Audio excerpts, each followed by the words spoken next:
5, 4, 3, 2, 1. Start.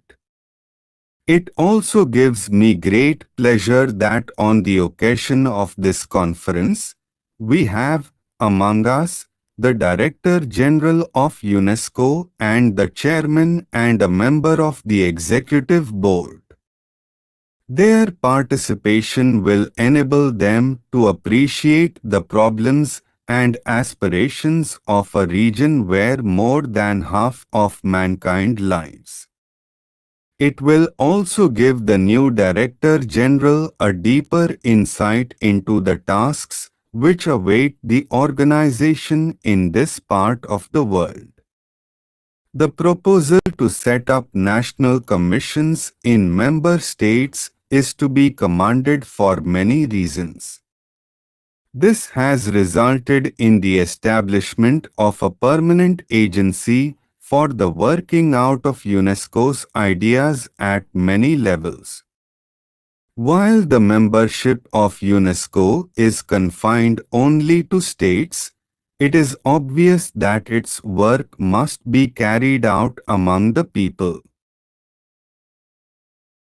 The National Commission, with its close association with various non-official agencies, provides a platform to disseminate UNESCO's programs in many ways. One may, in fact, say that UNESCO's work is delegated to these national commissions.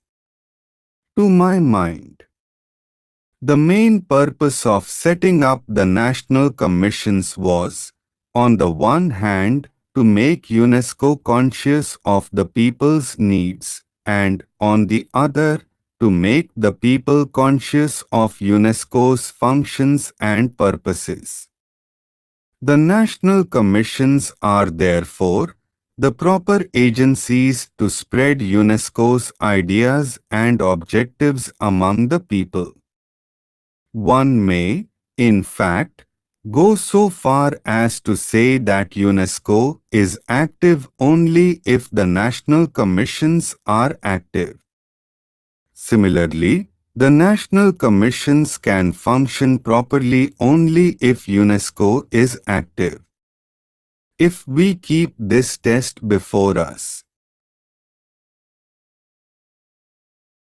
we have to admit that the national commissions have not always been as effective as we would wish them to be. I am not referring to the United States or some of the European countries, for I have no direct knowledge of the activities of the national commissions in these arcas so far as the Eastern countries are concerned. By and large, they have not yet fulfilled what we expected of them.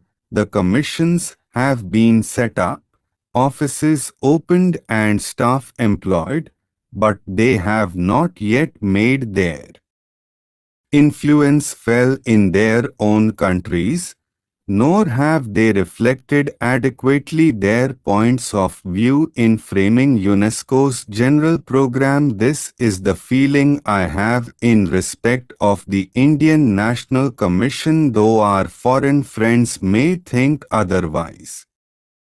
It therefore necessary for us to devise methods by which national commissions may be activized. Apart from the desire to have representatives of neighboring countries among us, this is one of the main reasons why we have invited fraternal delegates from sister nations. It is our purpose and hope that their association may create an opportunity where representatives of the Asian and African National Commissions may meet and consider why more progress was not achieved. Such discussions will also help all of us to define more sharply the main objectives of UNESCO and advise it on the programs which are necessary to fulfill these objectives in the context of the East. I wish In this connection, to place before the conference some important issues which, to my mind, have prevented a more effective implementation of UNESCO's ideals and programs. My purpose is to express the feelings of my country and other countries in the East fully and frankly. There is no suggestion of complaint in what I am going to say. In the Brotherhood of UNESCO, there must not be any occasion for mutual recrimination. It is, however, necessary that we understand one another clearly and fully, for without such understanding we cannot cooperate in the achievement of our common goal. The first thing I want to say is that there is a feeling throughout the East that the UN and its specialized agencies have not yet given to the East the attention which it can rightfully claim.